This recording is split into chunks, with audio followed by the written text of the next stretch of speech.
Good evening all, and welcome. Tonight, we are going to be venturing to where the cryptids lie, skinwalkers, and all the horrors that await us in the middle of nowhere. So get comfortable, have your protective charms at the ready, and let the darkness take control. Normally, I am completely stoic, and don't care for superstition or anything like that. But this incident was different. I am a grown-ass man, but moments ago, I started sobbing uncontrollably, and got so nauseous I puked my dinner. I don't know what the hell is going on, but after listening to some of these encounters, it was like something inside me just clicked. And then I remembered. For background, I was a weird little kid, incredibly full of energy, and supposedly really smart. I loved spending all day outside, roaming the foothills and getting lost, then finding my way home. I was totally fearless, and it really pissed my parents off, because of course they would get worried sick about me if I didn't come home on time, or even until after dark.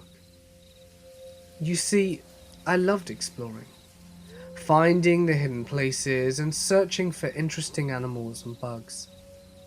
My parents were convinced that I was going to grow up to be a scientist of some kind. Yet, I had a sort of lack of respect for authority, and my constant failure to return on time resulted in some pretty serious groundings. My solution was simple. I would stop going out in the daytime, and instead start sneaking out at night. My nocturnal adventures began when I was about 12 years old, and my range quickly increased from the neighborhood to the nearby golf course to the deep woods outside of town. I would sneak out about midnight and try and be home before 4 or 5, just before my dad woke up.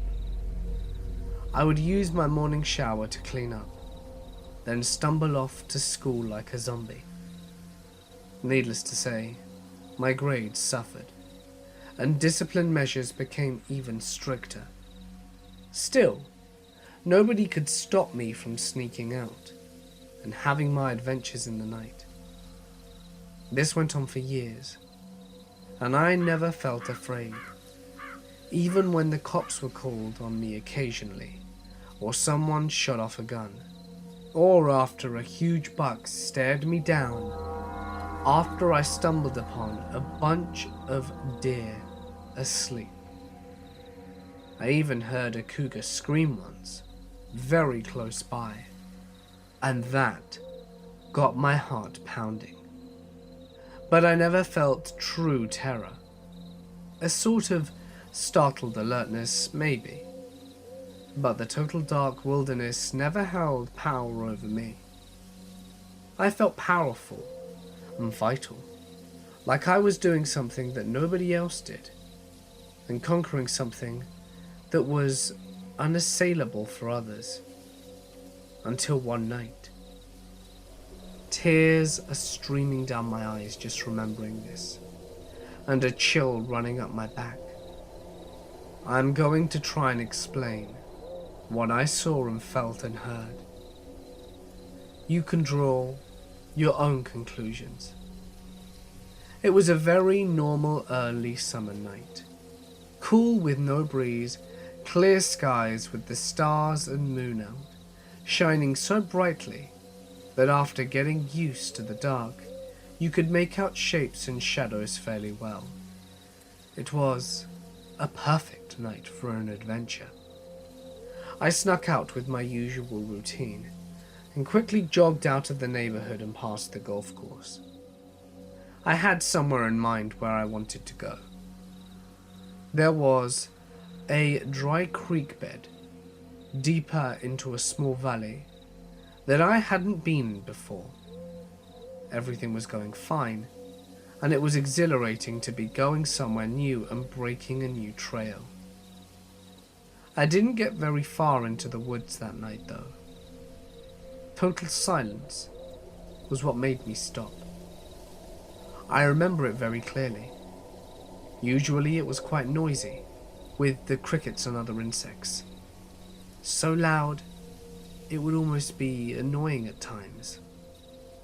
But I encountered an area of complete dead silence, with only the sound of the breeze flowing through the pines. It was so odd that I just stood stock still, waiting, how I usually did, for some clue as to what was going to present itself. Instead, an awful sensation flooded my body, a sort of welling dread that made the fine hairs on my arm and legs stand. It was electric and torturous, sheer, utter terror. And then the scream happened. So close, I could have sworn it was coming from above me. The worst sound I've ever heard in my entire life. It wasn't a cougar.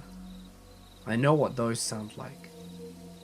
It was a long, pealing, horrendous wail full of mind-bending hate.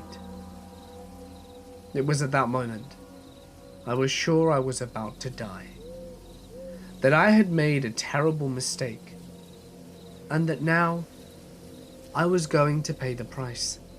Something was moving in the dark shadows of the sparse pine trees, right in front of me. Not moving like any animal, not a deer or even a bear, both of which I had encountered before. A lurching motion of 4 limbs with a shadow the size of a man. It was coming towards me. I was paralyzed. I couldn't move. Every nightmare a child has ever had about a monster chasing them when they couldn't run away was coming true. After that scream, everything was quiet. It wasn't making any noise as it moved towards me. No crackling of dry pine needles, no breathing, nothing. I couldn't move, and tears were streaming down my face. The terror I put away was coming back. I tried to run, and I remember fleeing faster than I ever had moved in my entire life. Total silence. Just the pounding of my feet and the scrambling of my hands in the pine needles and dirt roots. I fell. I remember planting my face in the dirt, knowing that I was about to die. I remember the silence coming over me, and a terrible chill. I remember the feeling of my bladder loosening, and the heat flooding down my legs. And I don't remember what came after that. When I came to, it was early morning. The sun was just beginning to rise, and my only thought was to somehow make it home before my dad woke up. And I flat out ran the many miles back home. My dog snarled at me, snapping at my heels as I jumped out back fence. It was so confusing, because we were the best of friends since I was the only one to play with them. I had larger worries though, because my dad was up, and I just managed to climb into my bedroom window and get changed. I went to school that day, but they sent me back with a fever. I never explored again after that night, and I was never the same. My dogs never acted the same around me either. I went from an almost too social active young man to a complete and total social recluse overnight. I barely spoke for very long, and I almost failed to graduate high school. It was like nothing could ever matter to me again. I don't know what happened, but I do know that something happened. About 7 years ago, I was on a backpacking trip with 3 friends, one a ranger, and the rest of us biology and botany nerds. And all 4 of us saw something that we cannot still explain. Day 1 went off without a hitch. It was a bit long, and there was a lot of elevation gain. But nonetheless, we set up camp and heated up some nice beans and rice under what can only be described as the clearest summer skies I can recall. This is up in Washington State, and the night sky from the mountains are just unreal. The second day was different. All 4 of us awoke shortly before dusk to a shrill scream.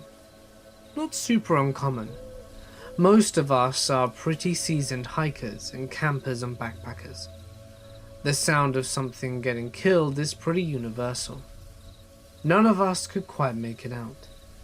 If I remember correctly, we mostly assumed it was a coyote. Anyway, it was pretty close, which is probably why it woke us all up. So we started scoping out a small radius around the campsite. We found what looked like somebody had put a bomb inside an animal. No evidence of an actual explosive, however. I'm just trying to give you the same picture I had in my head.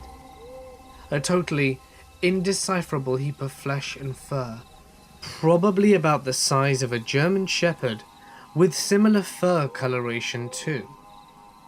We discussed how odd it was for a bit, then decided more or less, what you gonna do, and moved on. Best explanation was something tore into it and bailed, maybe by the sound of us waking us up. On the 3rd day, we're winding down from a fairly short day of hiking. We were all tired, I suppose. I remember us joking about being old farts now and not being able to hustle like we would a few years prior. The sun was just making its way down over the tree line while we busted out the whiskey and started boiling a pot of water for more beans and rice. I'll never forget this. One of the crew was just launching into a story about his ex, and it went something like this. Yeah, so she was just about the worst possible kind of, and then he gets cut off by a loud pop, which we all unanimously recognized and described as a tree's last leg snapping before it falls. We're all standing now, scanning the tree line. We're in a small clearing, aside from the single large tree we're next to. A few minutes go by without a sound. Nothing. Then we start hearing the forest's life make noise again. We all settle back in, presuming the tree would lean up against another tree instead of hitting the forest floor. But it sounded pretty close, even though there weren't too many trees we needed to be concerned about. i.e., it couldn't reach us if it fell in the middle of the night. Then another wail, like the one we heard on the first night, except more distant. I never sensed it, but one of the crew said it sounded like it was coming from a cave, like it echoed. So we went looking for a cave in that general direction. We were out for about 45 minutes before one of us suggested we should head back, as we were going to be out of sunlight soon. Never did we find anything like a cave that could explain the reverberation. More importantly, it was starting to get dark, and we were a little a ways from the safety of our tents. Heading back towards the clearing and our campsite from the woods, something catches my friend's eye. Did you see that? He's pointing across the clearing about 9 o'clock. We're taking a direct path to our campsite, so it's dead ahead at 12. We're all looking in that direction, scanning the tree line. Where what? Dude, I'm telling you right there, was a person just beyond camp. He's visibly shaken by it. It's pretty obvious he wasn't fooling around or thought he could be mistaken. And if you're wondering, shaken, because we're no way near a road or town, and even the nearest trail is miles away. A handful of times I've run into other backpackers in similar ways, people checking out your camp, heading the direction of your fire. So the rest of us are pretty open, let's go check it out. But not our buddy. He suggested we all take a knee and wait and hide in the tree line's cover. So there we are, kneeling in the brush, staring at our own campsite from the other side of the clearing, when we all unanimously see a figure start to move against the brush from 9 to 8 to 7, counterclockwise. Remember, we're at effectively 6 o'clock, so this becomes increasingly unsettling. I remembered noticing our ranger buddy readying his rifle, and another friend putting a hand on his knife. I'm pretty sure we're all feeling the same uneasiness now. I say we saw a figure, but really, we could just hear and occasionally see the brush moving in the area. My ranger buddy declares it's just a bear. The original spotter, whispering his argument, is standing like a person. We decide that either way, getting into the clearing and making our presence known is the best choice. We either need to scare off this bear or confront this person. So we all stand up and jog into the clearing shouting, "Hey, bear!" This is more or less standard procedure in case you're wondering. All being sure to keep our eyes towards the area we last heard and saw something moving. Nothing happens. Nothing at all. We're all just standing in the middle of the clearing, somewhere about halfway between 6 o'clock position and our camp, just waiting for something to happen. We're about 20 minutes away from total darkness, when there's another wail from 4 o'clock. Remember, we're all staring towards 7 o'clock? I whirl around before realizing one of us was already looking that way, and his face is totally pale. There's a bunch of adrenaline here, and everything is happening pretty fast, and I'll never forget catching the look on his face before I fully turned around. Then I saw it too. We all did. There's a silhouette of a tall man leaning over something else, facing away from us, and then he clearly rests on one knee before turning to look our way. Our ranger buddy has his rifle in the air. "Hey, who the hell is..." He's about to lay his aim for hunting, when the figure comes to full stand. It's hard to gauge, probably about 6 foot, and then absolutely takes off away from us. I don't mean like a man scrambling to run away, or a bear bounding off into the bush. I mean like Usain Bolt, as if he were born and raised in the mountains. Never in my life have I ever seen anything like it, and I'm almost embarrassed to admit it. My first reaction was ghost. After a pretty long wait, and arguing about what we have to do, we swing back to the camp to grab a few flashlights and our lamp. It's now past dawn and getting pretty dark. We make our way over to where the figure was leaning, and another mound of flesh. Without getting too detailed, this time some unmistakable fox paws were intermixed. Again, it looked like it was exploded open, and the meat eaten on the spot, not harvested like a hunter. You probably wouldn't be surprised to hear we didn't sleep much that night. We make jokes about encountering the Sasquatch out there. I've never been a spiritual man, and still am not. But it's very difficult to shake the inhuman, yet human supernatural nature of the way it looked and moved. Shadowy, and none of us could make out any kind of clothing that would break up its silhouette, since we could barely see any details anyway. We all figured an actual person's silhouette would be a bit more chopped by wearing a jacket, carrying something, a hat or whatever. And not to mention, I've never personally seen something kill quite like that. Closest thing I've seen is a deer carcass, post-bear, in a time of year that would have made it very hungry and aggressive, which wouldn't have been during our late summer hike. What gets me is we heard the same shrill wail 3 times, and the distance between our 2 sites and our day 3 site was close to 10 miles, meaning we were on the same general trail as it was, though none of us noticed any trail markings. Either that, or it was following us. This happened to me last year. I am a 21-year-old non-Native American from a 100% Germanic bloodline.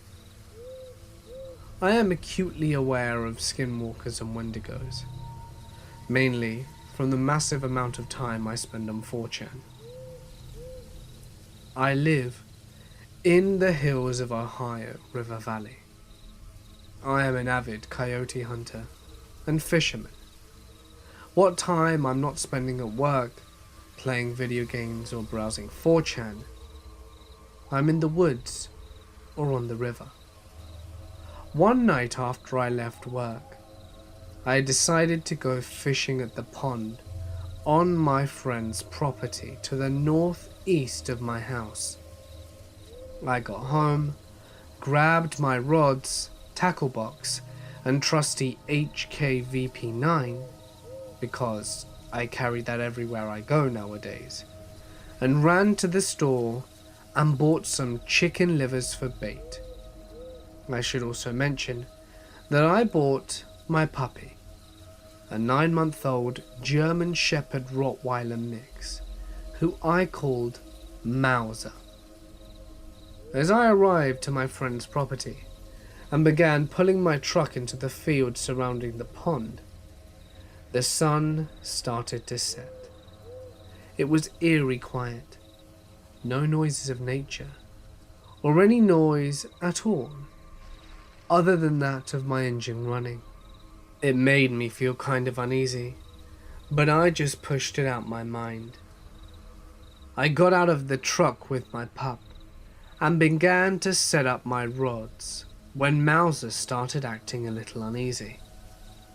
I patted him gently on the side and tried to reassure him that everything was going to be fine. By the time my rods were set up and ready to go, it was dark out, so I went back to the truck to grab my glow sticks and headlamp. It was then that Mauser jumped into the truck and couldn't move.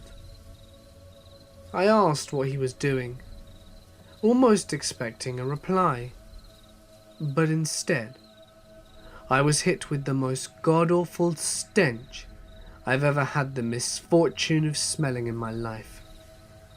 The smell, a vile combination of sulfur and rotting flesh.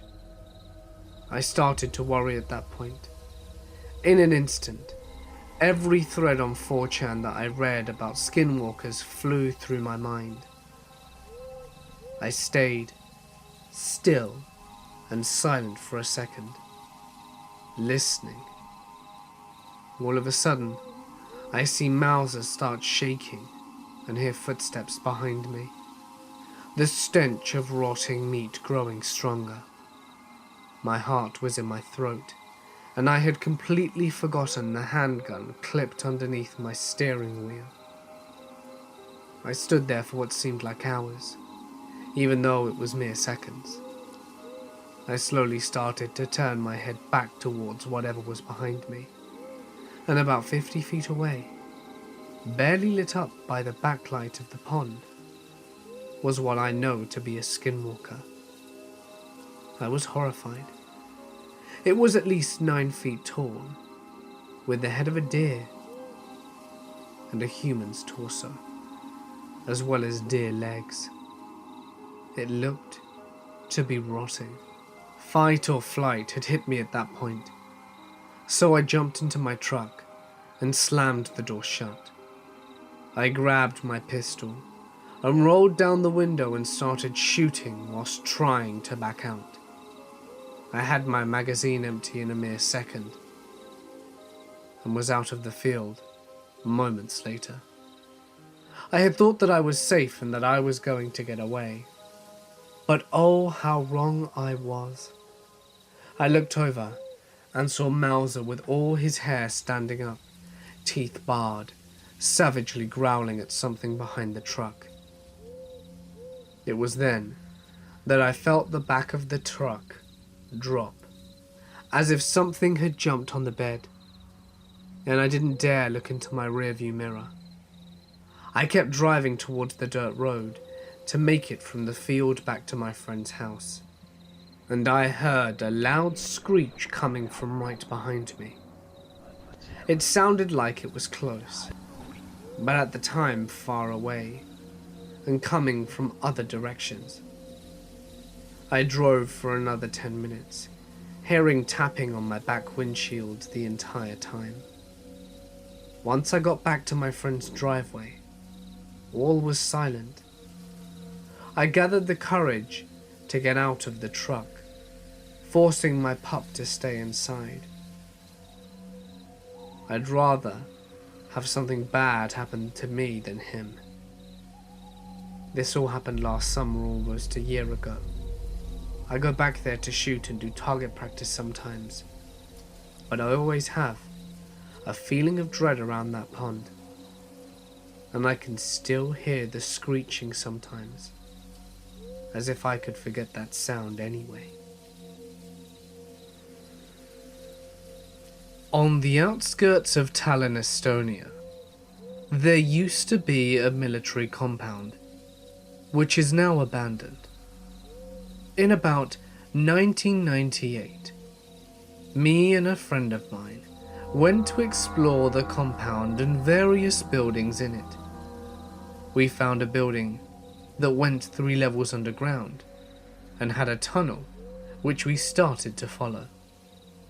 At some point, we started to hear voices from the other side of the tunnel. We turned out the other way and made our way out of the building very quickly. In the same compound, we entered a bunker. It was quite dark since the bunker didn't have many openings for light to come in. As we stepped into one room, the floor seemed to be somewhat soft.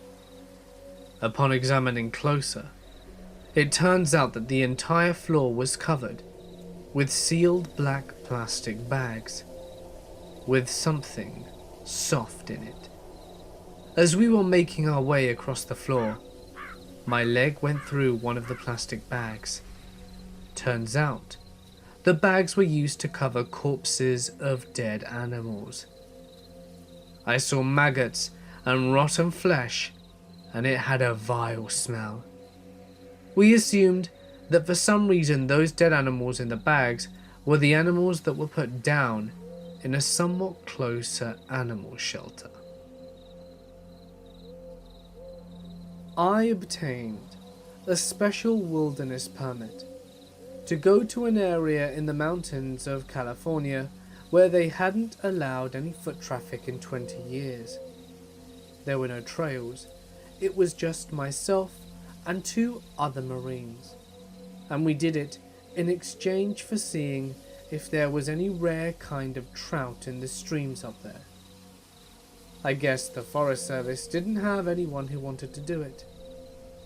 We hiked for 2 days with no trails, just using maps and a compass, and on the second day, we walked around this huge cliff to find a cabin with a lawn and solar panel and washer and dryer, the whole 9 yards, all built into the rock face of the cliff.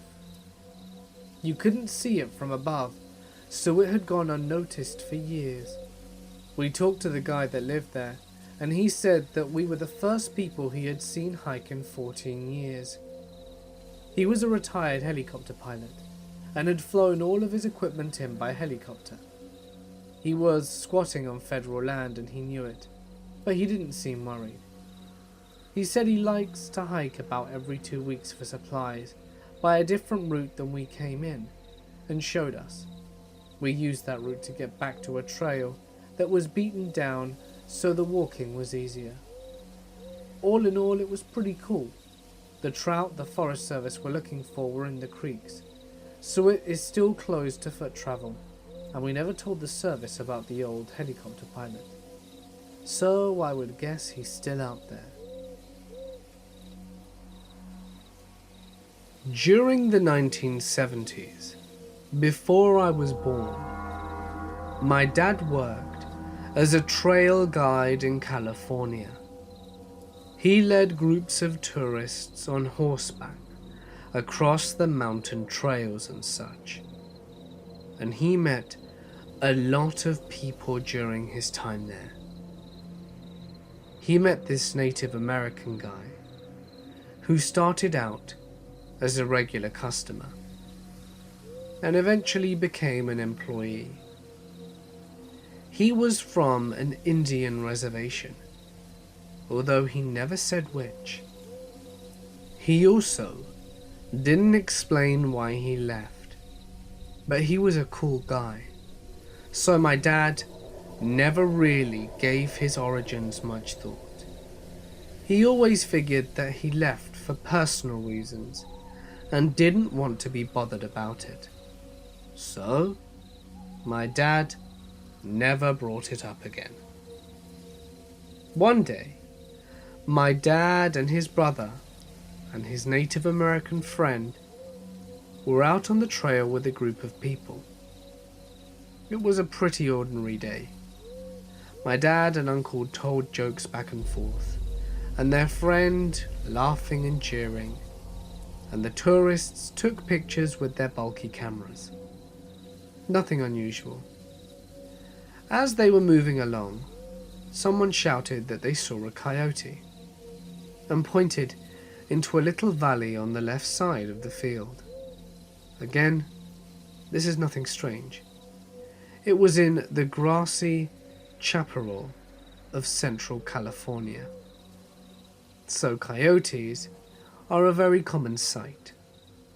My dad and his companions stopped their horses so that their guests could have a look at the creature.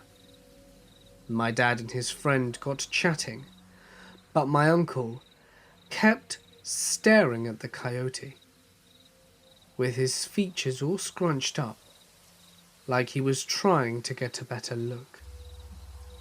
My dad asked him what was up, and he said that the coyote didn't look healthy. It had very long, thin legs and walked abnormally. Most dogs walk by lifting a front leg and then lifting the opposite back leg. But this coyote walked by lifting both legs on one side of its body, sort of like a camel.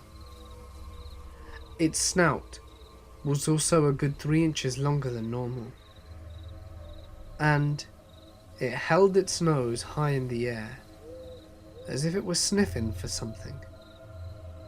My dad said it was probably just deformed, and my uncle agreed. My friend, however, was silent. He was slightly shivering and staring directly at the weird coyote. My dad put his hand on his shoulder and asked what was wrong. With a shaking finger, his friend pointed at the coyote and said, "The tail. Look at the tail." My dad looked and said, "What do you mean it has no tail?" The friend said that he'd explained everything when they got back to base camp. So my dad led the guests down the trail, and the coyote followed them. It didn't come up from the valley, but it followed the group. The tourists thought it was fun to have a little companion, but my dad's friend never looked at it. He was silent the whole way back. When they were just a couple of 100 yards from the base camp, the coyote leaped out of the underbrush about 20 feet in front of my dad and his companions, freaking them the hell out, and the horses. The coyote stared directly at my dad's friend and smiled. Not a panting smile like most dogs do, but a full-on, teeth-bared smile, which showed off its yellow-brown stained teeth. The friend stared back and produced a small piece of wood with an arrow burnt into it. He showed its face to the coyote, which looked away. Then the creature howled. Coyote howls are usually high-pitched, but this one was very low-pitched, almost baritone. It sounded like the thing had liquid in its lungs, as if it were drowning, and able to make one final scream. Then it ran back into the bushes. My uncle and my dad, ever the jokesters, turned to the tourists and said, "Well, I hope you guys got your money's worth." At camp, my dad's friend wouldn't give them the whole story, only vague statements like, "It killed them, and now it's going to try and kill me." He said that he did this to protect my dad and uncle, because the less you know about it, the better. He gave them each a small piece of wood with an arrow on it, saying that it would protect them from the thing, and that he made it himself. He was glad he got to test one out. He drove out at 8 a.m, and my dad never saw him again. My father always used to tell this story to us when we were younger, especially during camping trips. He's a high-spirited kind of guy, so he always tells it in good spirits.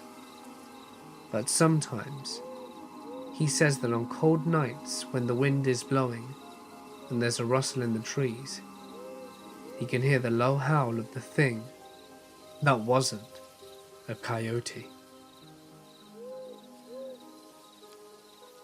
A few years ago, my friend Tez and I set out on the Great American Road Trip. We were going to drive from New York to Los Angeles, zigzagging through the country for 6 weeks. We were both in our early 20s, pretty broke, as my mom had been a long-haul trucker.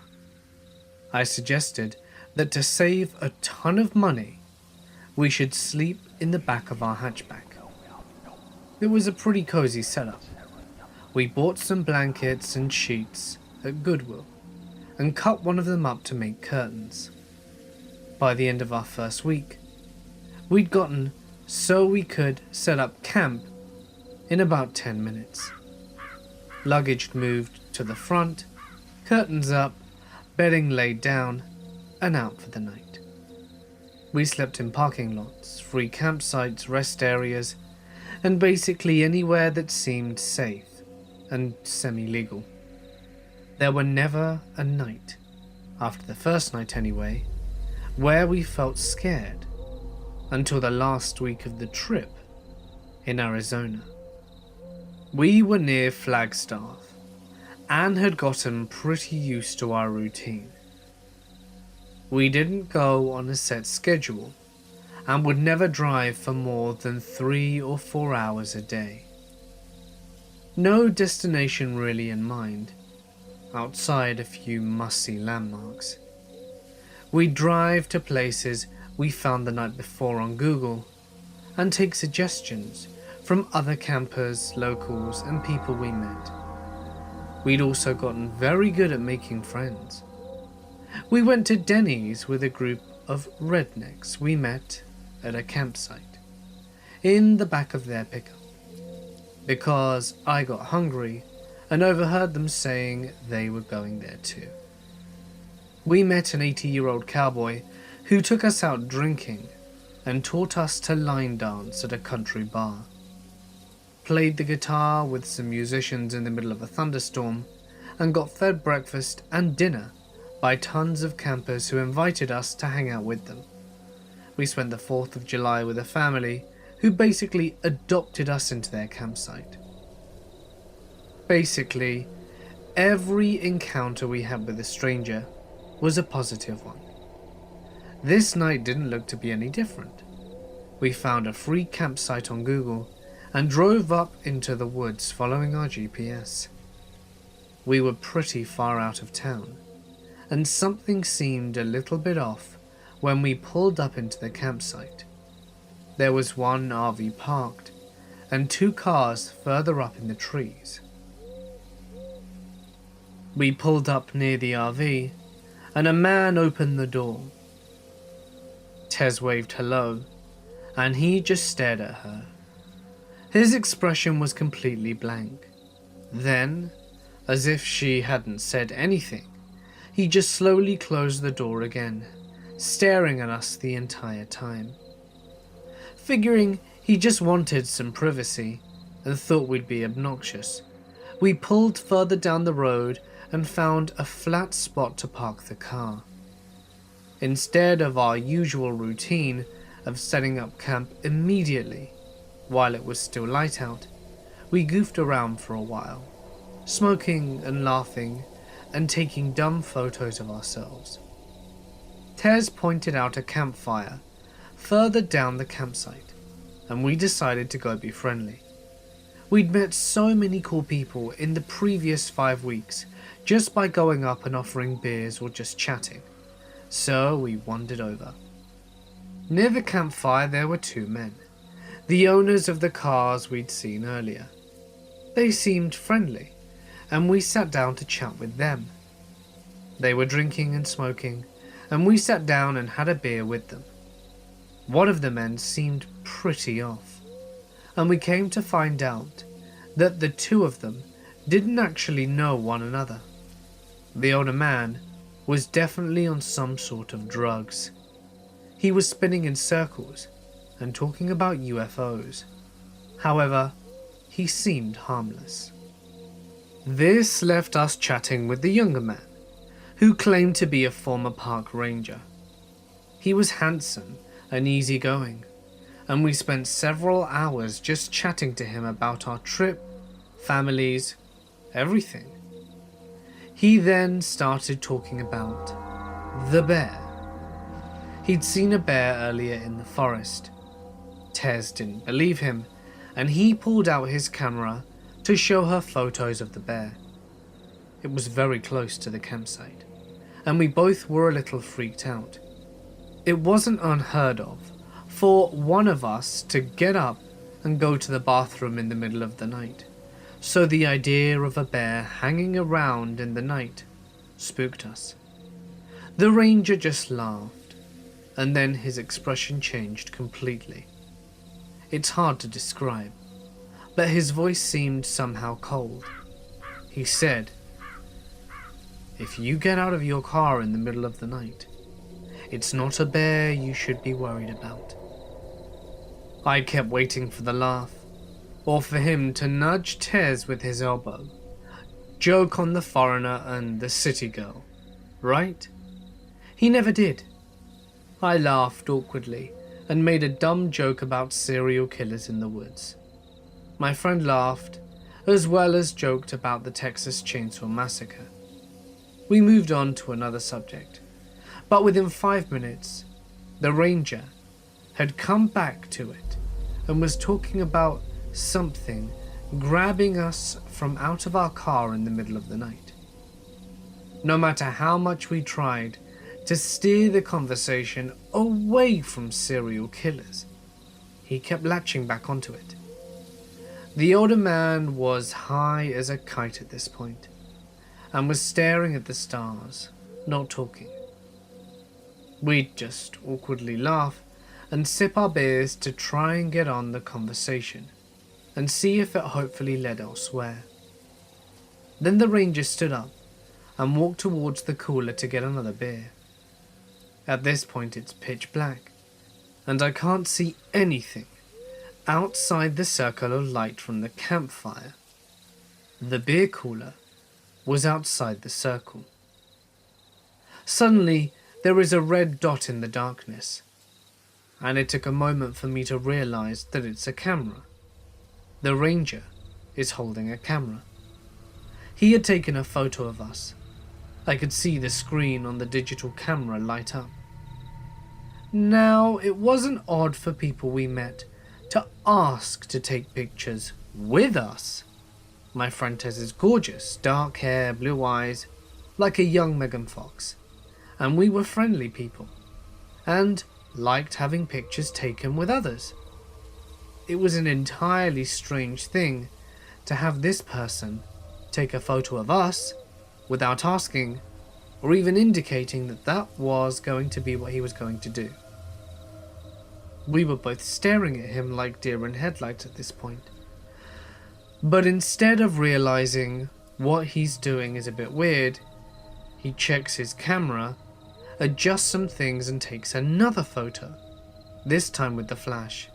No asking for us to smile, no posing a group photo, and no explanation. After the photo, he comes back to the fire and sits down, and not a word is said about it. At this point, me and Tez are mutually freaked out. We make some bullshit excuse that we need to go set up our campsite and nope the hell out of there. When we stand to leave, the UFO guy smiles and says to have a good night. However, the ranger looks at us with a smile that doesn't reach his eyes and says, "Be careful out there. There are more than bears in the woods." Every hair on my body stood on end. I wasn't alone in my discomfort either, because Tez laughed a response out and pulled me away from the campfire towards our car. We rushed back to the car, which we only found in the dark by referencing the RV, and jumped in the front seats. My friend Tez is all but hyperventilating. "Why did he take a picture of us?" I was shaking. I responded. I read that serial killers sometimes warn their victims. She stared at me for a second and locked the car doors. "Do you think he just took victim photos of us?" We both freaked out. She was in a full panic and turns the headlights on in the car. I immediately yell at her to turn them off, because now he knows exactly where our car is. God knows why, but that is the only night we did not set up camp. We didn't need to tear anything down, so we just put the car in drive and floored it out of the campsite. As we got onto the dirt road, the ranger was walking towards our car with some cold expression. As you can obviously tell by the fact this story is being told, we found another place to crash for the night, and fortunately, weren't his next victims. I don't know if he is a serial killer or not, but regardless, he certainly knows how to creep a pair of girls out. I am an avid outdoorsman. I'm very experienced in hunting, camping, hiking, and general survival. I'm very familiar and used to wildlife, and I was charged by what I believe to be a cryptid, a skinwalker. It charged me and my cousin. It was not a bear. A bear cannot move how it did. And it was not a normal wolf, as they cannot comfortably run on two legs. Whereas what charged us seemed natural doing so. This happened in July of 2007. I was 17 years old at the time, and more cocky then, but still somewhat knowledgeable of the outdoors. My family used to own a cabin in northwest Wisconsin. I basically grew up there in the summer. I knew the woods well, but at night it was wise to stay in the cabin. or at least by the bonfire by the beach, because of bears, wolves, and cougars. One of the creepiest things was that if you were having a bonfire, the tree line was visible from the fire pit and beach.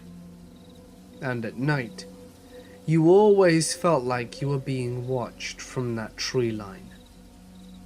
But during the day, the woods always seemed normal, not so creepy.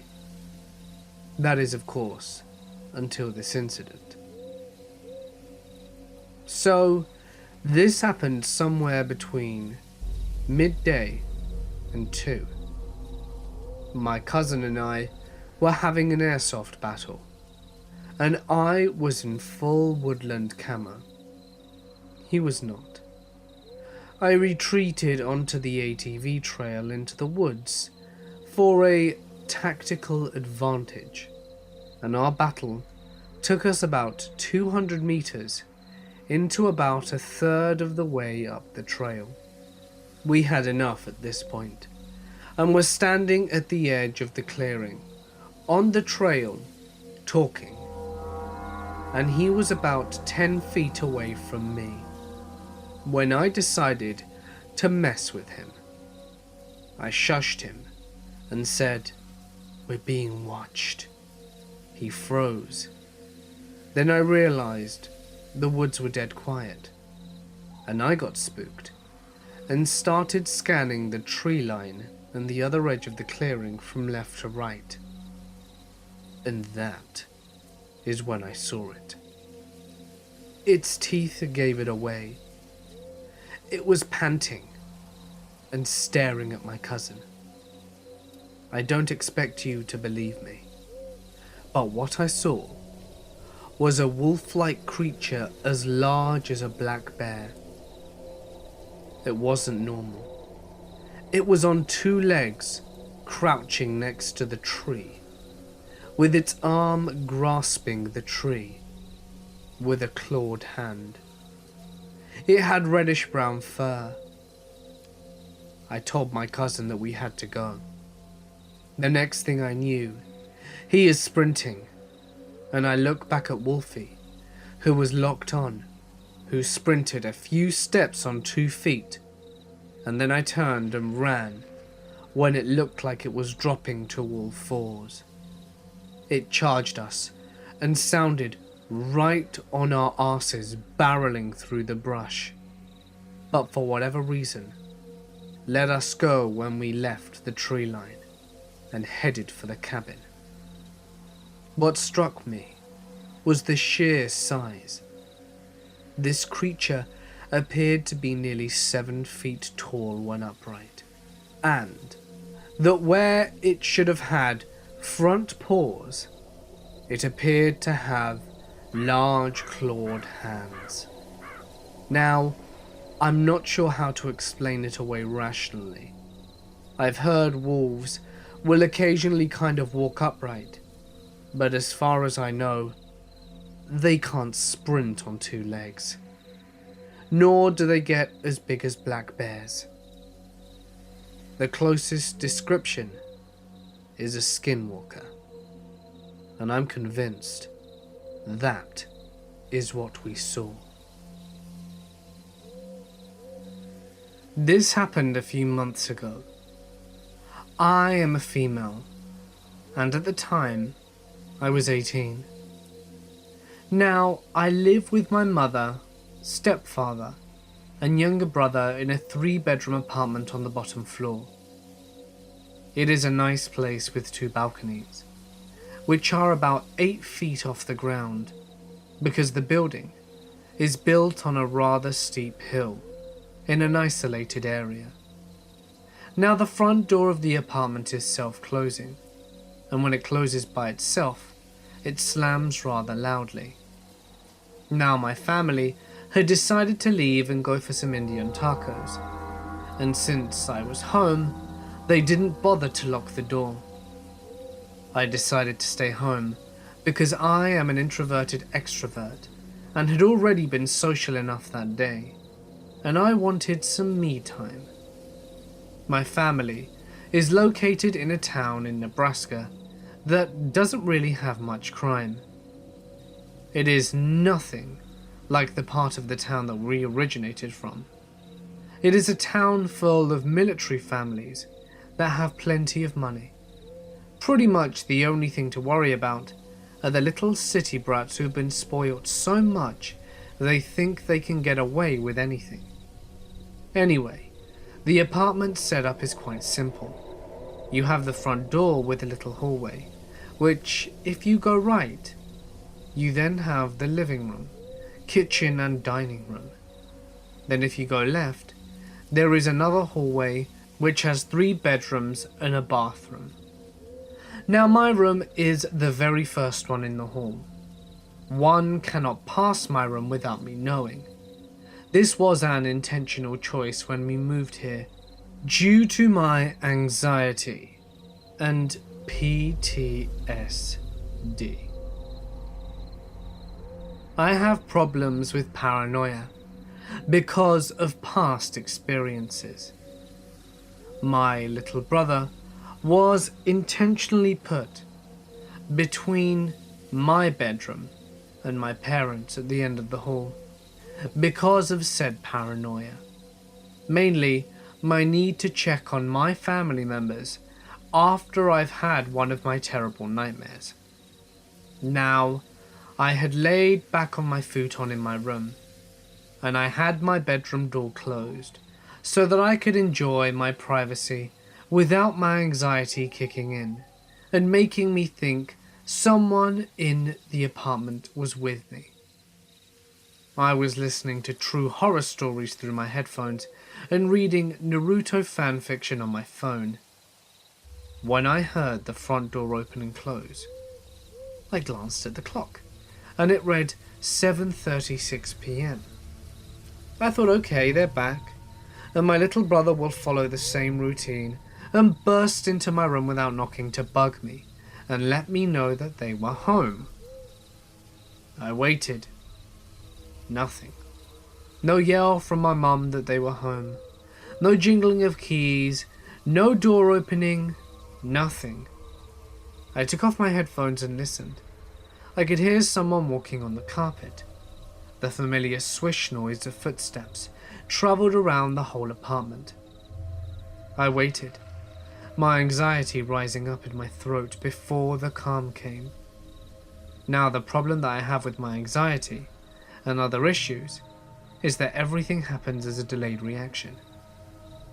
During a crisis, I am able to act completely calm and in control. But after I am in a safe place, I break down completely. I sat on my futon opening my mouth, slightly, to quiet my breathing. Smooth, slow breaths through my nose and mouth at the same time. My heart was still pounding. I looked at the door to my room, waiting, thinking that it must just be me hearing things again. Thin apartment walls and such. I then heard the person walk down the hall and try to open my parents' bedroom. I stared at my door even harder. I heard them turn and walk back down the hall, stopping halfway. Shit. They must have seen the light under my door, I thought. I watched the door, not wanting to move from my futon, and have the metal futon stand make a loud creaking noise. They came to my door, and I heard them touch it. The instant I saw the door move slightly, from them putting weight on it, I jumped up and ran to the door. Now the entryway to my room has the door inside a little square area, so I ran over and put my back against the wall and put both feet on the door. I grabbed a nearby blanket and put it at the bottom of the door. I watched the door handle, and it never moved. They never even touched it. The person on the other side just kept pushing on my closed door and latched door. No lock, just me holding it closed. I felt the door push against the weight of my legs and feet. I knew I wasn't imagining this shit. I could actually feel the door move. I still had my phone in my hand. I quickly turned to call the volume all the way up and dialed 911. A man answered and I gave him my address. The volume so loud you could hear the conversation, as if the phone was on speaker, and I explained the situation to the dispatcher, and we talked for a bit. He asked me if I had something to defend myself, and I told him I had pepper spray in my purse, but that it was 8 feet away from my bedroom door, and laughingly said that it's probably not a good idea right now. The dispatcher agreed with me. Now, during all of this, the person on the other side of my door had been listening, and it seemed as if they finally understood that I had called 911, because I heard them run through my apartment, over to one of the balcony doors, rip it open and run out. I informed the operator of this, and we continued talking until the cops arrived and they checked. Nothing was taken, and nothing was moved as far as I could tell. My family arrived to the cops being there and were freaking out. My mother nearly went mama bear, she was so freaked. So that's the story. Why you should always lock your doors, even if you're at home. I just moved from North Carolina to Durango, Colorado. I'm a Sasquatcher at heart, and I immediately started looking up area reports. In so doing, I found some nearby in San Juan and decided to drive out. Nothing strange. During my week work, I researched reports for the entire Four Corners and inevitably stumbled back on Skinwalkers. The next place I decided to scout took me to the edge of the Navajo reservation, though I didn't intend on entering. I just misjudged my distance in hiking. It was nice out. Once I did figure out where I was, I turned around immediately, since I was unsure of the permit requirements on the reservation. Hiking out, the dog stopped and tried pulling sideways. I let her roll over the grass, and she pulled out a bone. It was a skinny and small bone that didn't appear to be human. I didn't think much of it, and let her keep it. And honestly, I think this is where we messed up. 3 mornings later, I'm in bed and get awakened by rustling. I thought it was the dog, but she wasn't in the room. It was coming from outside my cracked window. I got up and crept over, expecting to be greeted by a raccoon or a possum. Under my window though, close enough to reach out and touch, was a mule deer with an impressive rack. I went to grab my camera, and when I do, it was gone. I never heard it move away though, which is odd, but I thought nothing of it. The next morning at the same time, this time, I decided to be ready to catch a picture for my dad, since we hunt. I prepared my camera and eased the curtain open just a touch. He was in the yard about 7 yards away and facing away from the house at a slant. Absolutely magnificent. I had no sooner seen him than he turned to face me, head first. But then his hind end appeared to teleport around. He legitimately never moved his legs. It's like he was just in one position and then immediately in another. I slammed my window shut thoroughly freaked the hell out. Then, in the hallway, I stopped myself and turned around. It was gone when I got back. I couldn't pinpoint what had scared me so badly. Even with Sasquatch, I'm skeptical of every twig crack, whoop, or knock.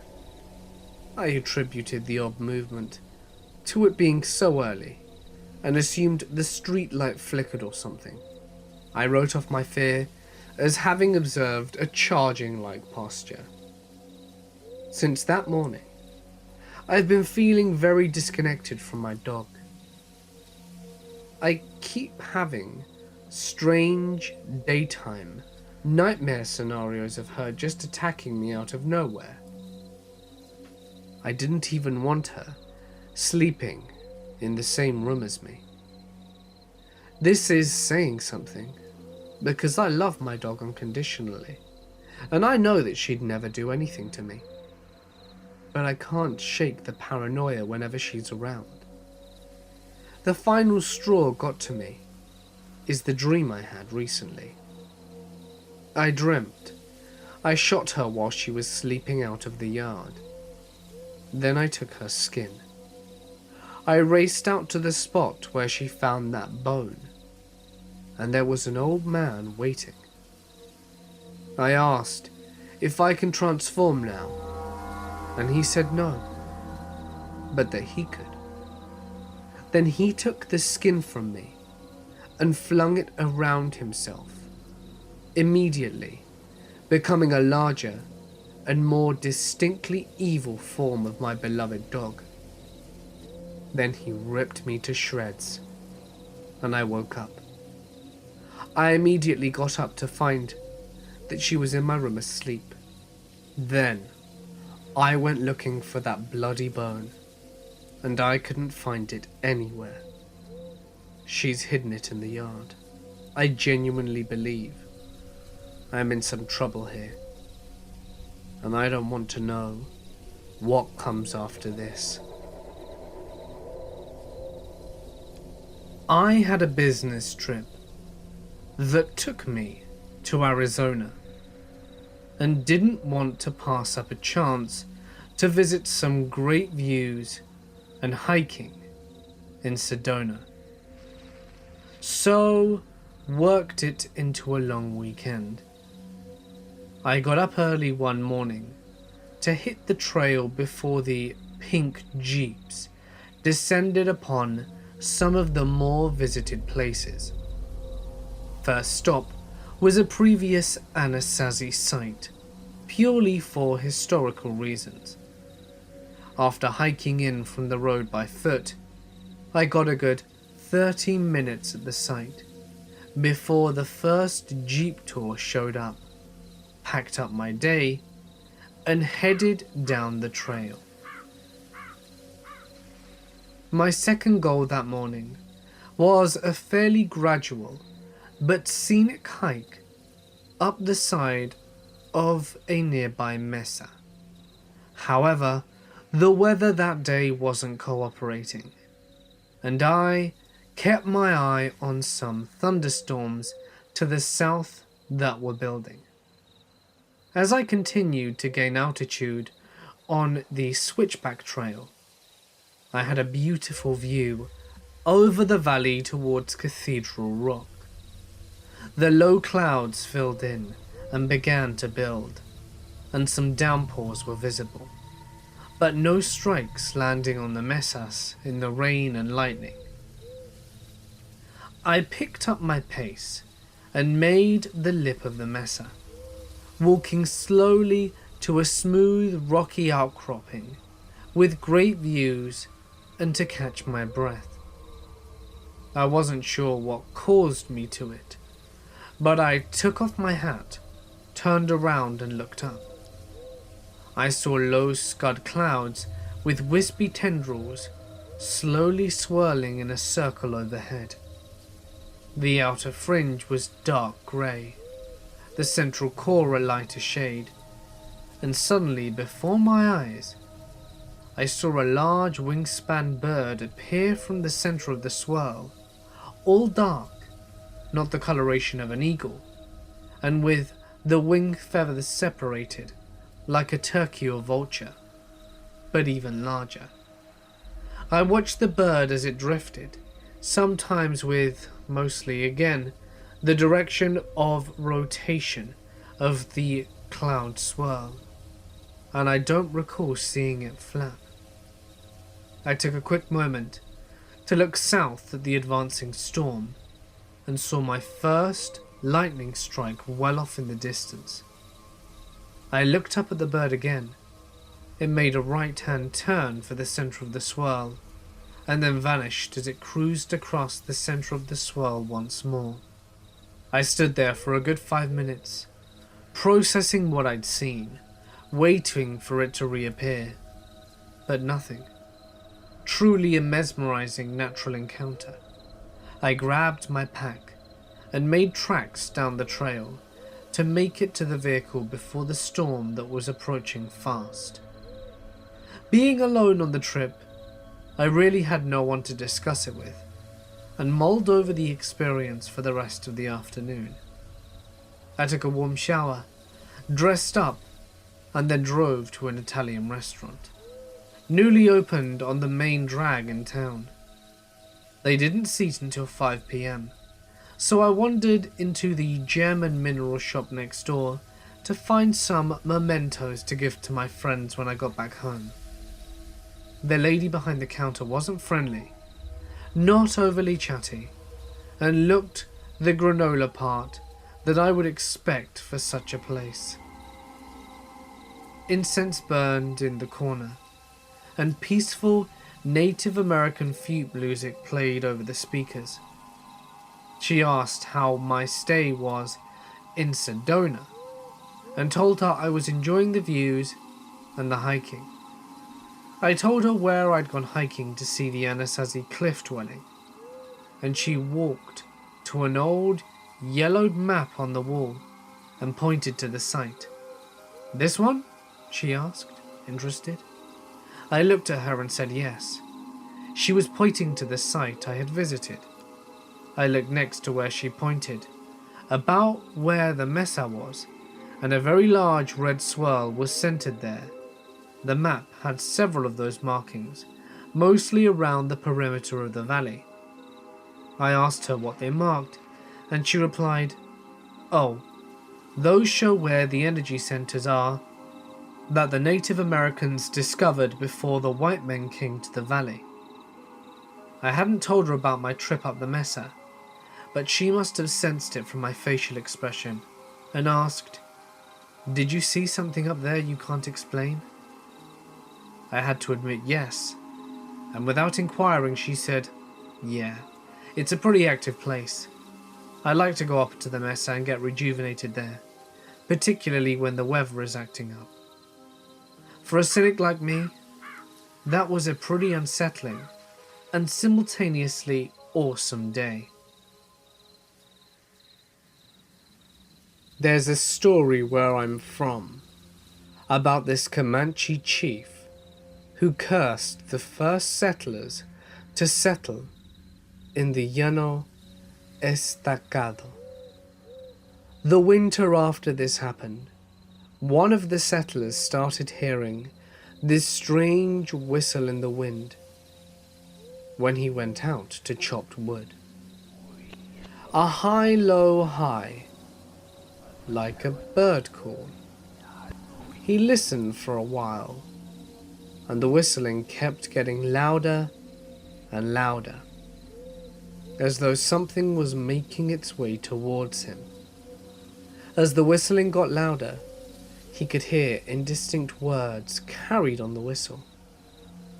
The dude did the smart thing and ran inside to his fire and grabbed his gun and waited by the door the rest of the night. The next day, the guy goes into town and tells a couple of his buddies about the whistling, thinking it might be some kind of wild animal. His buddies tell him that they haven't heard of any animals that whistle like that, and proceed to tease him about his wild imagination. The settlers laugh it off and felt foolish. About a week later, the owner of the general store noticed that the first settler hadn't come back in on his weekly supply runs, so the first settler's friends head over to check up on him. They found his family butchered and eaten, and the settler was nowhere to be found. They saw all the settler's clothing and boots were thrown about outside.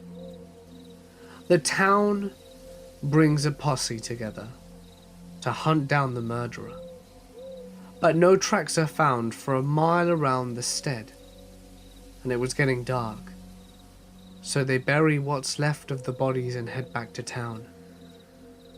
Along the way, a couple of them start to hear this strange whistling noise on the wind. A high-low-high.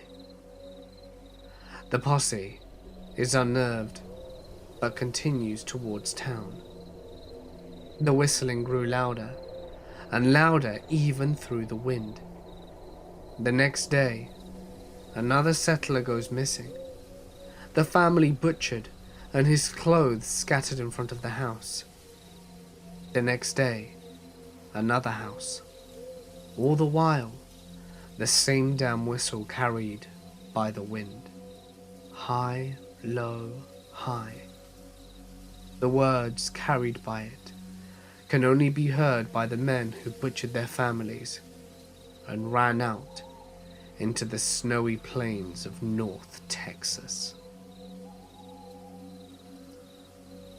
I went backpacking with my cousin about 4 miles into the Angeles National Forest. We set up camping during the day and went on with our normal backpacking routines. Come nightfall, we each go into our individual tents and call it a night. Around 3 a.m, I start hearing light scratching on my tent, as if rats were trying to get in. I smacked the side of the tent a few times to scare them away, but nothing. It just intensified. I couldn't pinpoint from which part of the tent the scratching was coming from, so I kept smacking. Nothing. At this point, I look over at my dog, and he's looking at me like, I ain't going out there. So I try to ignore it and go back to sleep, but I can't. It's freaking me out, and I don't want to leave my tent to investigate.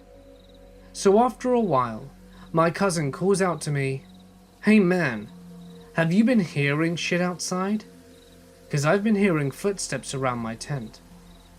So now we're debating going out to check it out or not. We don't. Eventually the sounds went away, but we didn't fall asleep for the rest of the night. In the morning we checked our campsite, and there was nothing. No traces of anything.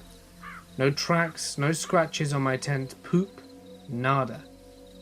We promptly packed up and got the hell out of there. I went camping in Big Sur, California, with one of my best friends. It was off-season and a Sunday night, so the place was practically empty. We picked a campsite about a half-mile walk from the ocean. It was in a huge open field, surrounded by a lush forest. In the background were limestone mountains, and you could hear the crashing of the ocean's waves. Very epic. We spent the night around a campfire, telling stories and eating. We're both pretty experienced backpackers. We are very diligent in ensuring we do not leave any traces of food by our site, and almost everything other than our essentials go into the bear box. I have my dog with me too. She's leashed around one of the few trees in the field on a long metal leash and full harness. It's a full moon out, and it was pouring beautiful blue light across the field. It was absolutely pristine and breathtaking. At around 1 p.m, something spooks my dog. Now, she's used to the woods and has an incredibly calm demeanor. But I mean, she is flipping out, tugging hard on the leash, as if she's desperate to escape. And she does. She pulls so hard that her harness snaps and she goes bolting across the field into the wilderness. I lose my cool. I drop everything and bolt after her. I am not thinking straight running into the woods at night. My only concern was getting her, even if it meant risking my own safety. I rescue her, and I find her curled in a random clearing in the woods, looking ashamed and terrified. Thank God she ran in a straight line, otherwise I would have been totally lost. I walk back carrying her, and my heart is pounding furiously at the horror of the idea of her being lost in the wilderness forever. The thought is now unbearable. I can feel her heart pounding too in my arms. She is legitimately terrified. I am no longer in a great mood. We all head to bed in my tent, but my dog won't lay down. She refuses. Her ears are up, and she's staring intensely at the tent wall, as if she could see through it and is tracking something. It takes a while for my nerves to calm down from after the chase. I'm working hard at taking deep breaths. I'm reminding myself that I'm prepared for anything that I could encounter. That my dog is simply spooked from maybe a raccoon. Maybe she's just exhausted and acting up. And that is when I hear it. The cackling. A high-pitched laughter that is full of disgusting types of joy coming from outside my tent. My senses go on high alert. My body tenses up so tightly. It's like I'm about to break in half, and I cannot even breathe.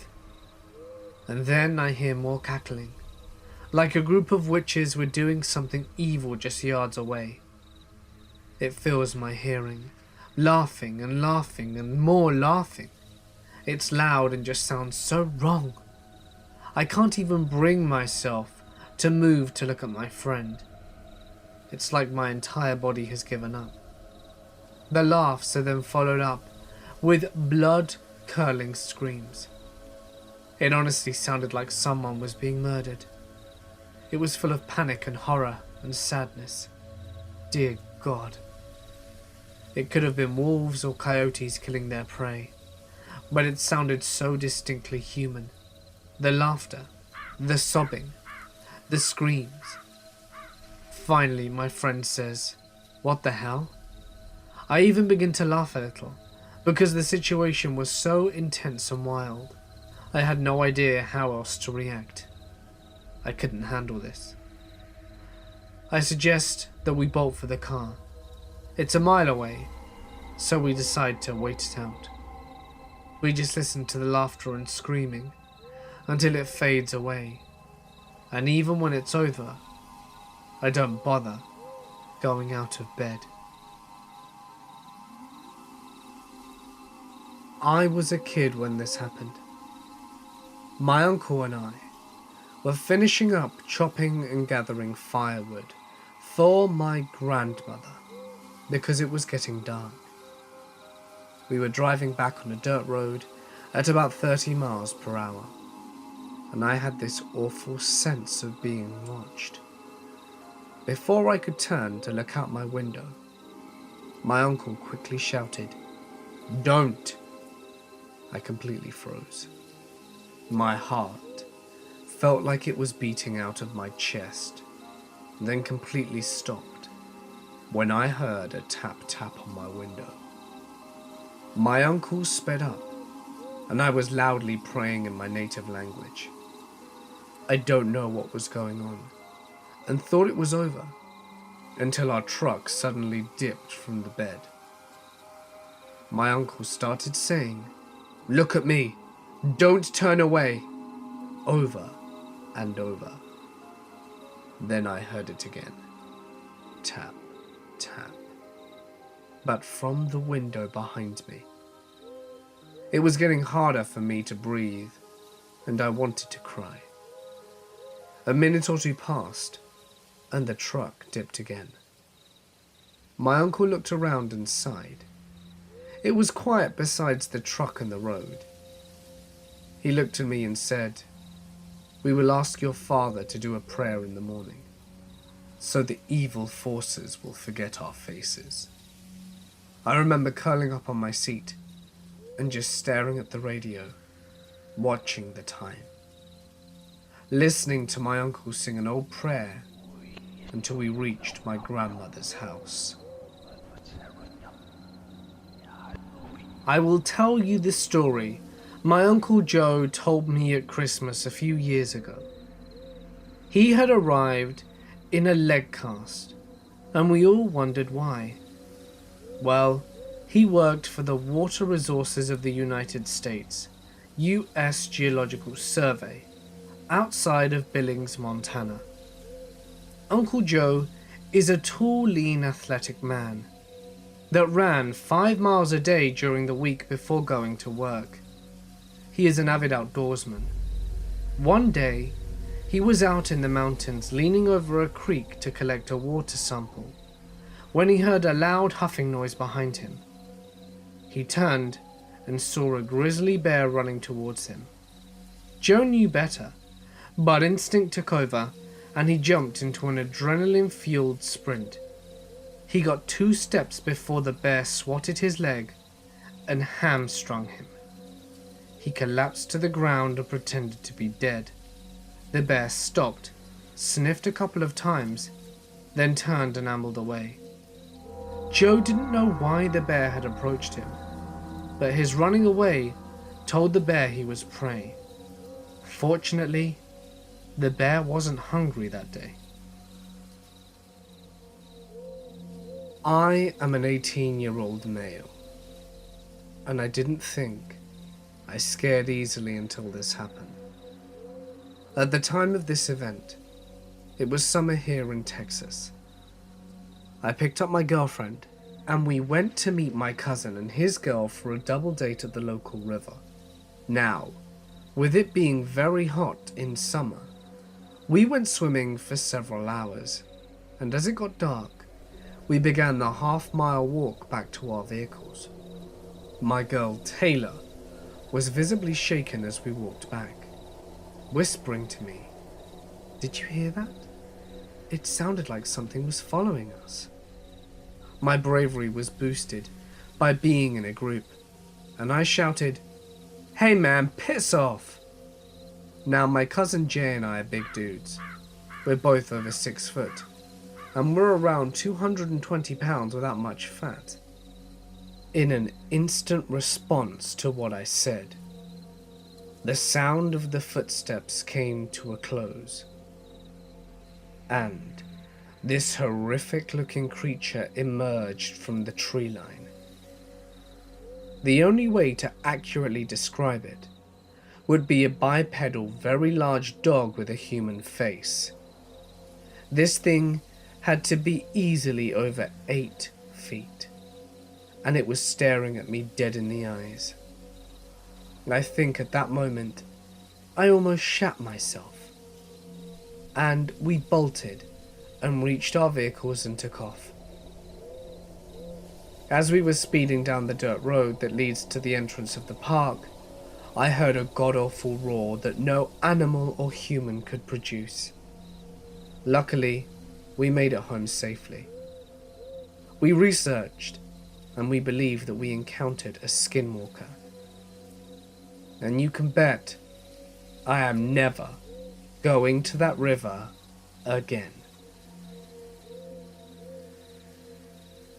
I was performing research on various tree bacteria in the woods when a shirtless, heavy-set man comes out of nowhere with a seriously dangerous-looking axe. he's sweating and smiling, as though he has just got done chopping. Mind you, we're in the middle of nowhere between two bordering states. It's uncommon to see anyone other than patrol. Like a bumbling idiot, I announce my feelings and inquire about his axe. His response? Yeah, it's pretty sharp. No problem cutting through somebody if you're not careful. Immediately I noped out of there, walking at the brisk pace I could without running. Tried patting on my radio every now and then, hoping he'd think it was working. And it wasn't. I looked behind me every so often, and he just stood there the entire time. Some say he's still there to this very day. There was a group of teens that hadn't been heard from after their scheduled return from the time in a camping trip. A good friend I know in the area very well was one of the search and rescues who was called in to assist in the search. Him and I head out in the general direction of the teens. We'd been hiking for most of the day and seen nothing. We're about 35 kilometers in the woods at this point when we start noticing odd things. Sticks carved like spears stuck in the ground, with carvings in trees, and a child stuffed animal hanging from a noose in the tree. This place was near no roads. It wasn't on the regular trails people would often go on in the area. The really eerie thing was that everything was freshly carved. Someone had been there within a couple of hours of us and had made these things. Mind you, we were still looking for the teens. We kept on hiking and eventually made camp for the night, still kind of on edge from what we had seen earlier, but we settle down anyway and go to sleep. We get up with the sunrise, hoping to cover more and more ground before it gets hot. We pack up the gear and get ready to go when I notice a bit of a shirt that is caught on a small tree and ripped along with some shoe prints. We were thinking, great, maybe we're close to the teens when a radio call comes through. The teens had just been found 20 kilometers east of us, and they're calling everybody back. All the weird things we'd seen that day before came flooding back into my mind, and we wasted no time hiking out of those woods. I am a 21-year-old male, and here is a story that happened about 10 years ago. My name is Matthew Smith. My grandmother on my mother's side has always been very superstitious, for lack of a better word. She is not religious, but she does believe in a lot of paranormal stuff. Her mother was full-blooded Navajo, and her father was Irish. Either way, she'd never been anywhere east of Montana, and she grew up in Nevada. One year, when I was in grade school, we went to visit her. Most of the visit was pretty uneventful. Typical boring old people stuff.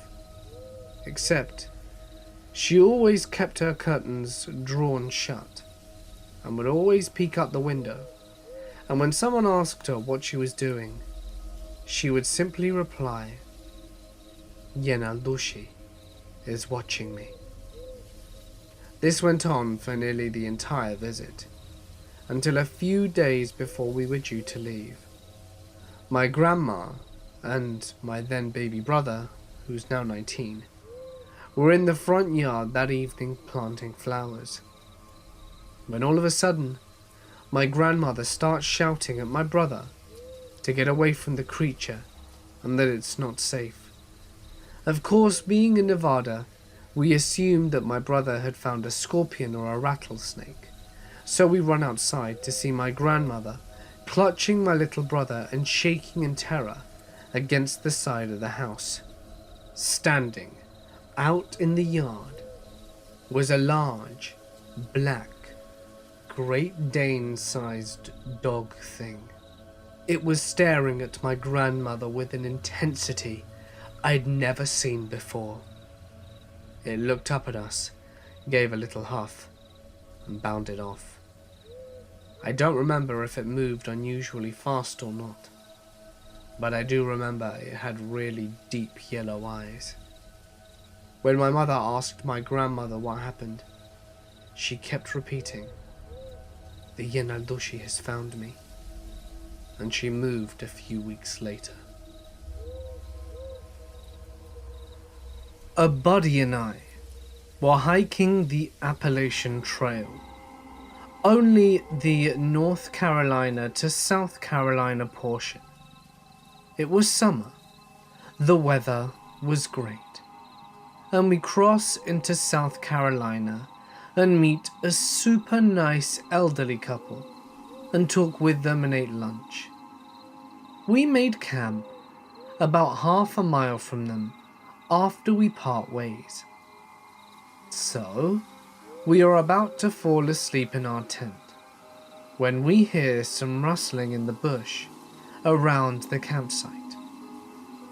That's fairly common there, as there are a shit ton of squirrels and other animals around. The rustling didn't sound like a squirrel after a while, and it was actually multiple sounds coming from multiple places around us. My first thought, being a southerner who hunts, was that it was a pack of skidding coyotes. I was so wrong. We started hearing what sounded like low-level incantations, so after a few minutes, I'm fairly relieved that I don't have to fight coyotes. But then I remember that Carolina mountain folk can be some weird people.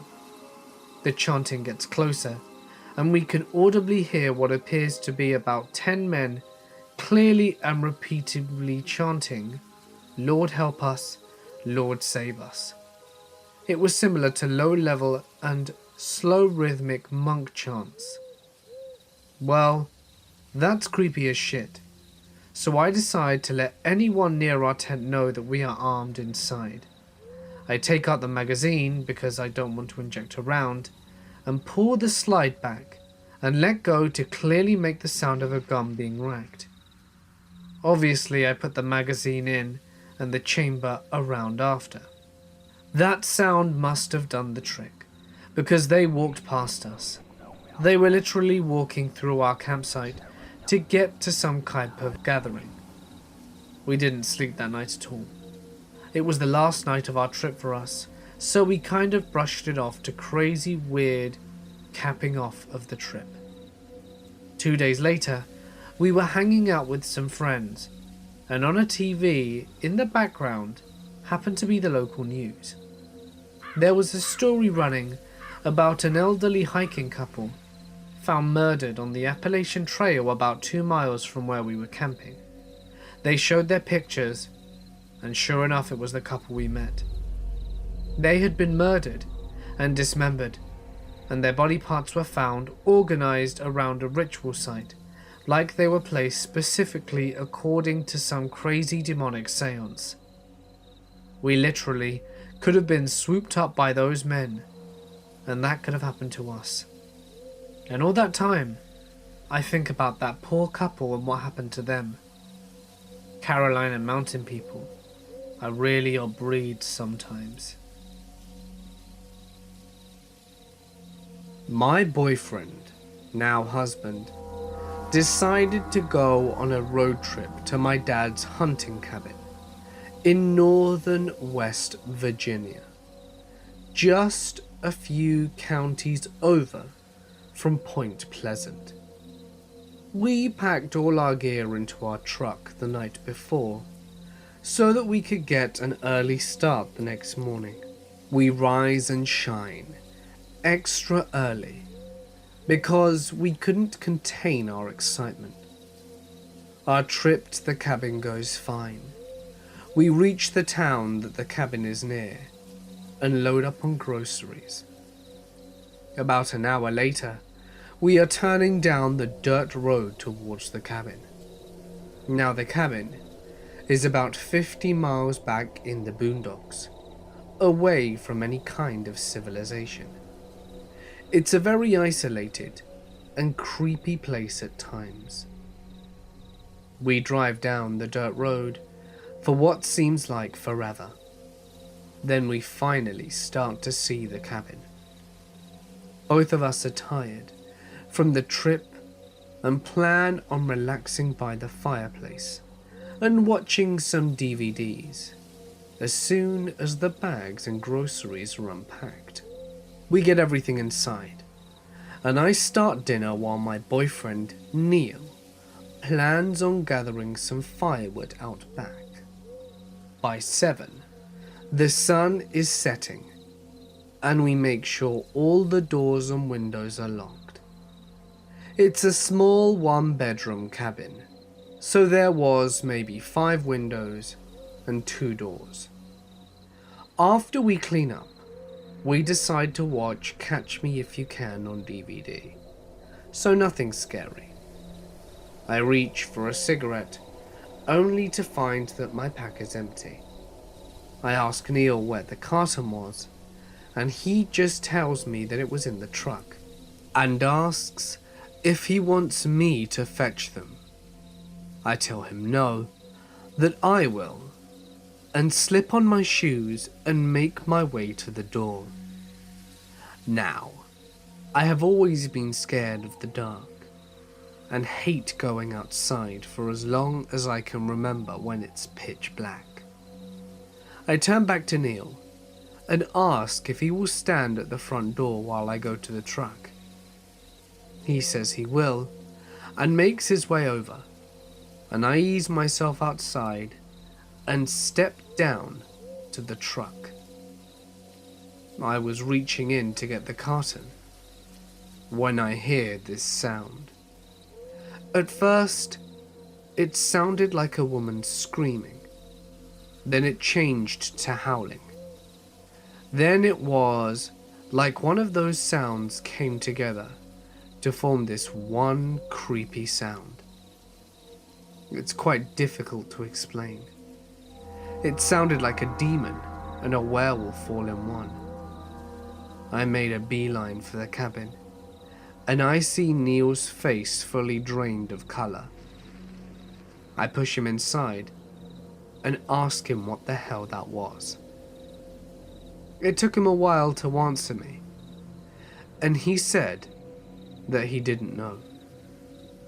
I have been in the woods hunting and fishing with my dad and brothers all my life, and I have never heard any animal sounds like that before, I told him. Then we hear it again, only it's near the living room window, and Neil makes a mad dash to the bedroom to get his pistol, and I get my dad's hunting rifle from the closet. I had never been so scared in all my life. I thought, what if this thing was trying to come in? Then we hear it again at the front door. I take aim at the door. My tiny hands were shaking, thinking, oh my God, please help us. I may be a 5'4" female, but I was going to unleash hell on this thing if it tried to step foot inside. Then it screamed again, only it wasn't at the door anymore. It was at the kitchen window. Neil and I stood back with our guns at the ready. Then we heard a crunching sound like metal being destroyed.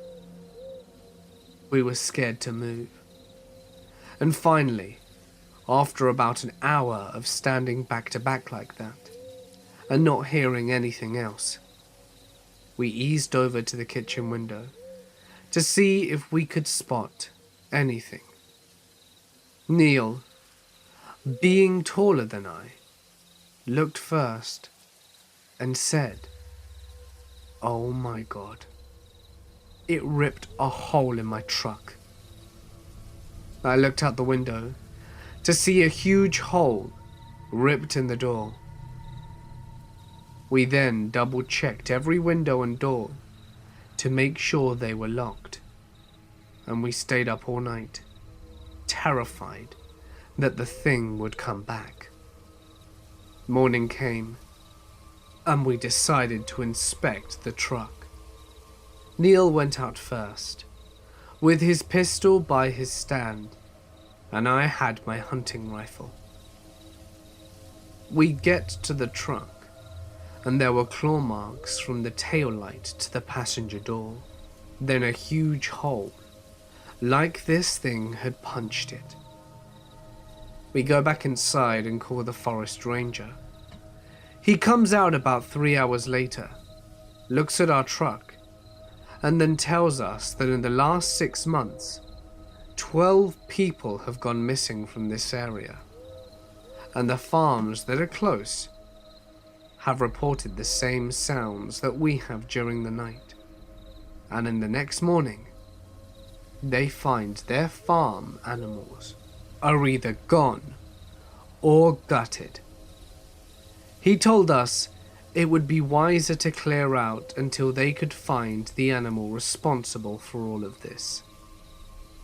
He looked scared and pale himself.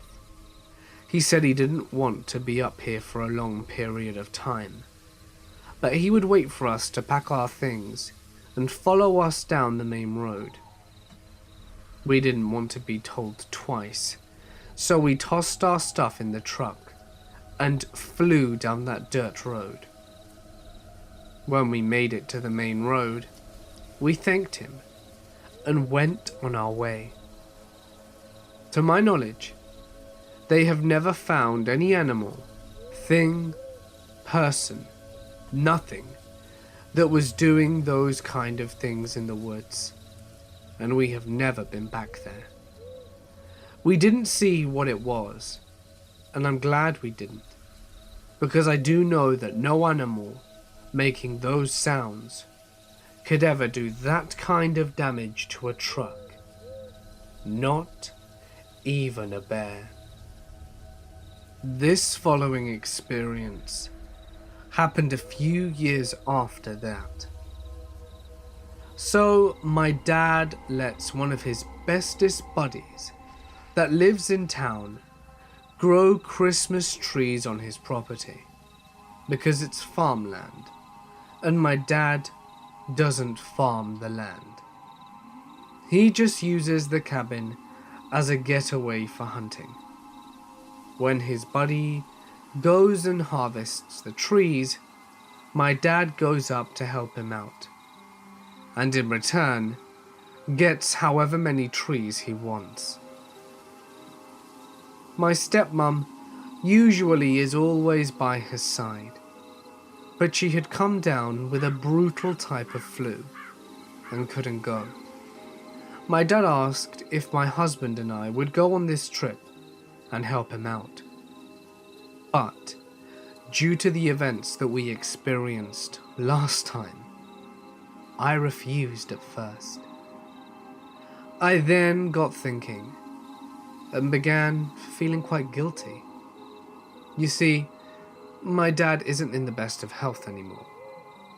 When my 19-year-old brother passed away, it completely destroyed him, and he had a light heart attack. And since then, his heart isn't the best. Well, I talked it over with my husband, and he said that it was my call. I called my mum to see if she could keep our kids for the weekend, and she obliged. So I called my father and told him that we were going to help him. That night, I took the kids to my mum's, packed and loaded our gear with my own pistol and my trusty .22 rifle. I have other guns, but my .22 is light and never failed me yet. My husband also packed his pistol and rifle. We were going to prepare this time just in case anything happened. The next morning, we met Dad and set out on our journey up north. After 5 hours of driving, we finally come to the dirt road turn off, and I admit at that point my stomach sank and I started to sweat. I could tell that my husband was feeling scared too. We get to the cabin, unpack our things, and we change into the warmer clothes and put coveralls over them. I load my pistol and place it inside its holster, in my side, and load my rifle and sling it over my shoulder. This is the normal thing to do at the cabin when you're going into the woods, because of all the wild animals. I could handle any animal. It was the thing that I was worried about. We go outside and set out on the ATVs. The Christmas trees were on the other side of the property. When we get there, we notice that my dad's buddy isn't there yet, and I ask if he calls him before we left the cabin, to which he hangs his head and says no. I tell my dad to go back and call him, and that we will stay put in case he shows up. He agrees and sets out back towards the cabin, and we are left alone in the middle of this Christmas tree forest.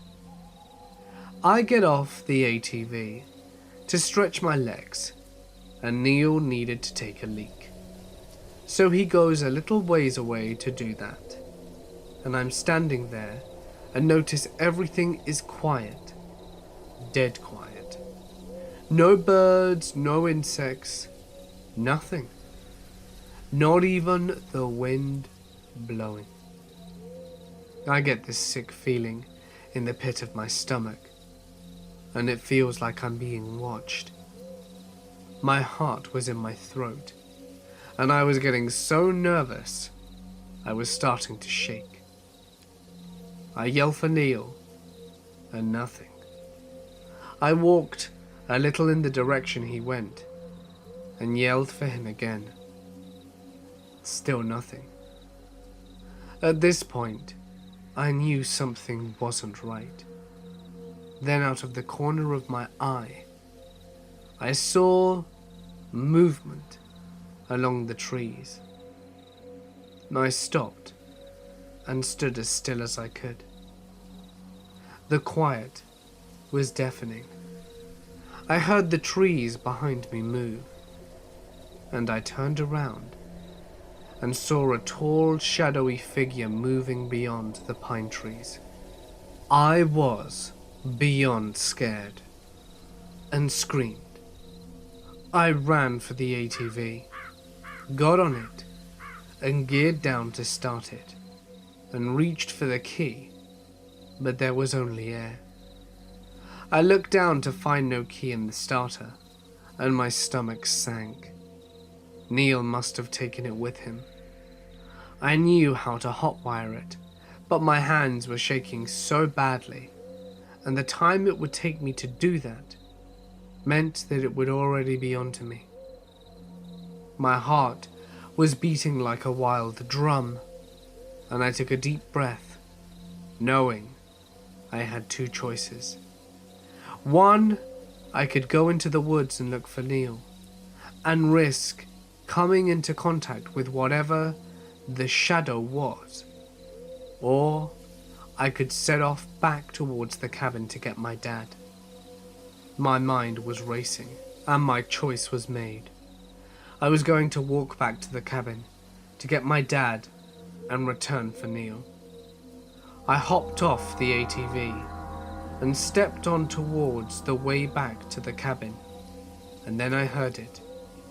A faint cry of "help me" was coming from the forest. Tears started streaming down my face, and I turned and ran towards Neil's voice. I screamed at Neil again to keep yelling so that I could find him. I was running, and branches were slapping me in the face and over my body. But I didn't dare slow down. I could hear that I was getting closer, because his voice was growing louder. I kept running towards it, and then I found him. He was sitting against a tree, with blood streaming down his face. I ran to him and inquired what happened, and Neil said something big hit him, and that was all he could remember before he blacked out. I was at a loss. I didn't know what to do next, but I knew that we couldn't stay in these woods. I told Neil that I was going to help him, and that we were going to get the hell out of here. Finally, after a few minutes of pulling and lifting, I got him to his feet. We started walking slowly back through the woods to the ATV. Then we heard it. Something running through the trees. We looked at each other and tried to move faster. We kept going still, hearing the thing running right beside us. We made it to the forest clearing, and we could see the ATV. Neil said to lean him against one of the trees and to go get the ATV. I did as he said.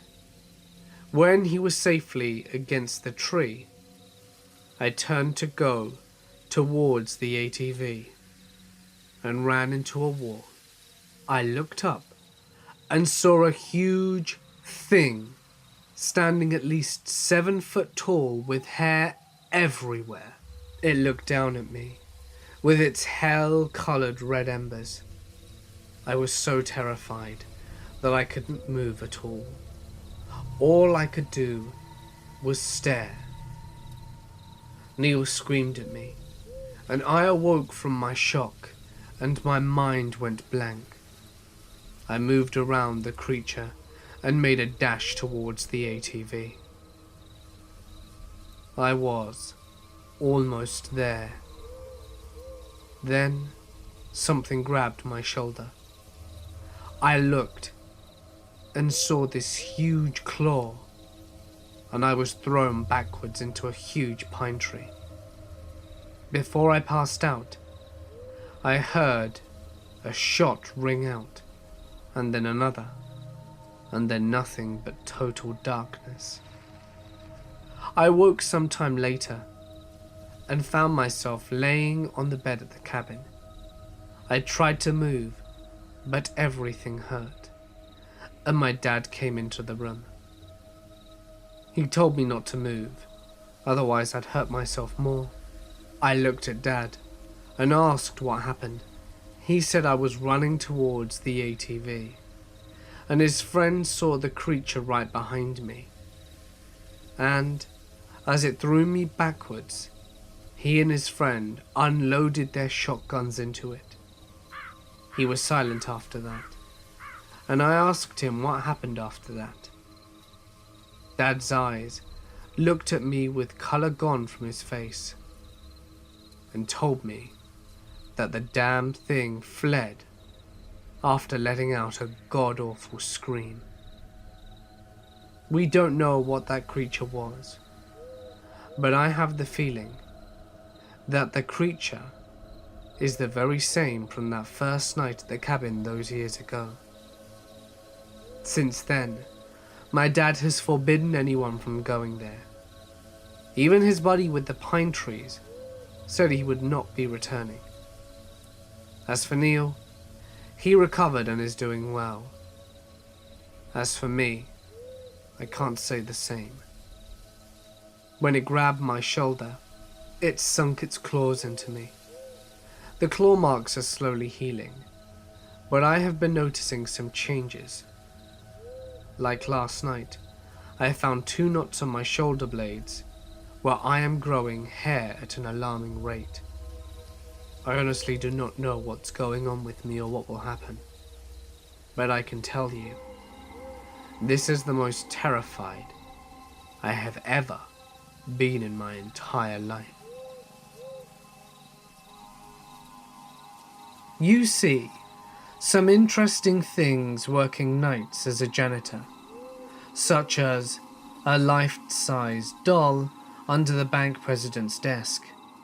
You learn some hilarious quirks, like an official wanting the vacuum marks perfectly parallel on his carpet, because he gets upset otherwise.